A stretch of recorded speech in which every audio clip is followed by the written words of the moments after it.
Hello guys, welcome to our YouTube channel. This is Rudranil videos. আজকে আমরা চলে আসলাম Kuakata block 3 নিয়ে। আজকের ব্লগে আমরা যাব সূর্যোদয় দেখতে। তো চলুন আমরা চলে যাই। আমরা কিন্তু ভোর 4:30টায় হোটেল থেকে বের হয়ে গিয়েছিলাম, তাও আমাদের যেতে যেতে কিছুটা সময় লেগেছিল। আপনারা কিন্তু তা দেখতেই পাচ্ছেন। আমরা কিন্তু এখানকার পরিবেশটাকে উপভোগ করতে করতে যাচ্ছিলাম, এখানকার চারিদিকটাকে দেখতে দেখতে যাচ্ছিলাম। এখানকার পরিবেশটাকে আপনারা নিজেদের চোখেই দেখে নিন। এখানকার পরিবেশকে আমি নিজের মুখে বলে এক্সপ্লেন করতে কোনো মতেই সম্ভব নয়, তাই আপনারা নিজেরাই দেখে নিন।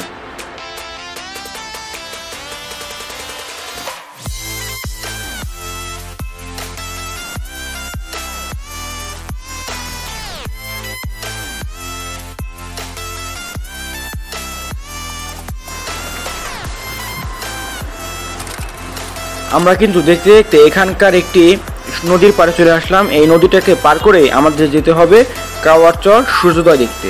এখন আমরা একটি নৌকায় করে নদীটিকে পার করব। তো চলুন।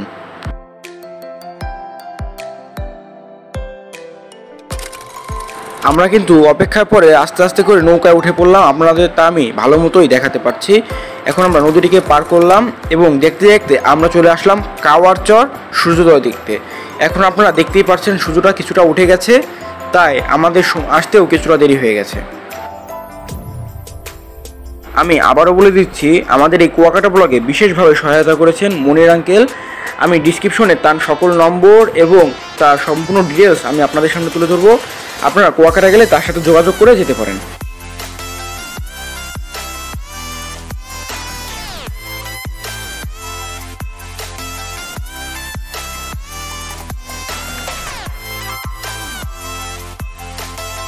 আমরা চারপাশের প্রকৃতি এবং সমুদ্রের পাড়ের বাতাস খেতে খেতে সামনের দিকে এগিয়ে যাচ্ছিলাম। তখনই আমাদের চোখে ধরা পড়লো কিছু লাল কাঁকড়া। তখন আমাদের বাইকার আমাদের বলল এইখানটার নাম লাল কাঁকড়া বিচ। এইখানটাও অনেক সুন্দর একটি পরিবেশ, আপনারা ইচ্ছা করলে এই জায়গাটাকেও উপভোগ করে দেখে আসতে পারেন।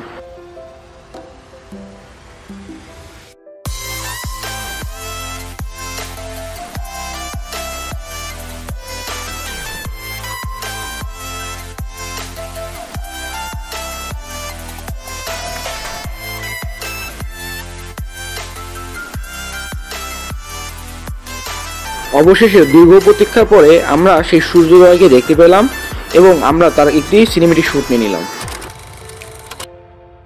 এখন আমরা যাচ্ছিলাম লাল কাঁকড়ার একটি সিনেমেটিক শ্যুট নিতে, কিন্তু খুবই দুঃখের বিষয় এই যে আমরা তার ভিডিও শ্যুট নেওয়ার সাথে সাথে সে ঢুকে গেল বালির ভিতরে। এর জন্য আমরা তার কোনো ভালো মতো শ্যুট নিতে পারলাম না।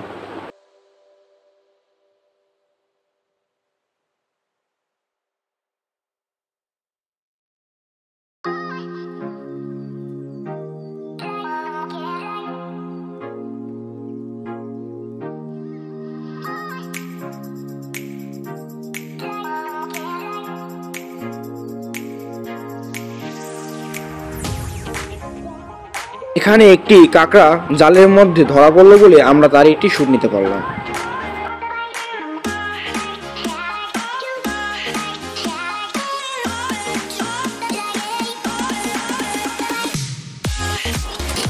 এখন আমরা দেখতে দেখতে চলে আসলাম কুয়াকাটা বৌদ্ধ মন্দিরে। সেখানে রয়েছে 36 ফিটের একটি বৌদ্ধদেবের মূর্তি। আপনারা কিন্তু তা দেখতেই পাচ্ছেন। এবং এখানকার পরিবেশটাও ছিল অনেক ভালো। এই মন্দিরের ভিতরে ছিল অনেকটাই সুসজ্জাপূর্ণ।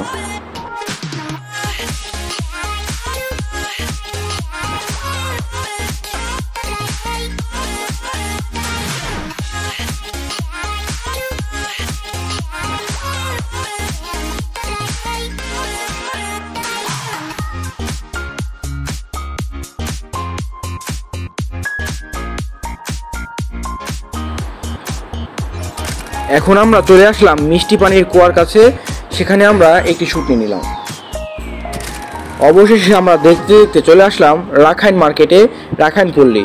এখানে তাঁতের শাড়ি তৈরি করার জন্য রয়েছে তাঁত শাড়ি তৈরি করার একটি কারখানা, এবং কি এখানে অনেক ধরনের মেশিন রয়েছে যা দিয়ে তাঁতের শাড়ি তৈরি করা হয়। এখানকার নাম হলো ঐতিহ্যবাহী তাঁত মার্কেট। আমি সেটাও আপনাদের সামনে তুলে ধরতে পারলাম। সর্বশেষ আমরা আস্তে আস্তে আমাদের চোখে বাঁধলো কিছু সূর্যমুখী গাছ, আমি সেটাও আপনাদেরকে দেখাতে পারলাম। তো এটাই ছিল কুয়াকাটা ব্লগের লাস্ট পার্ট। এরপরে এরপরে আসবে পয়লা বৈশাখের একটি ব্লগ, সেটা দেখার জন্য অপেক্ষায় থাকুন। তো সবাইকে জানাই ধন্যবাদ।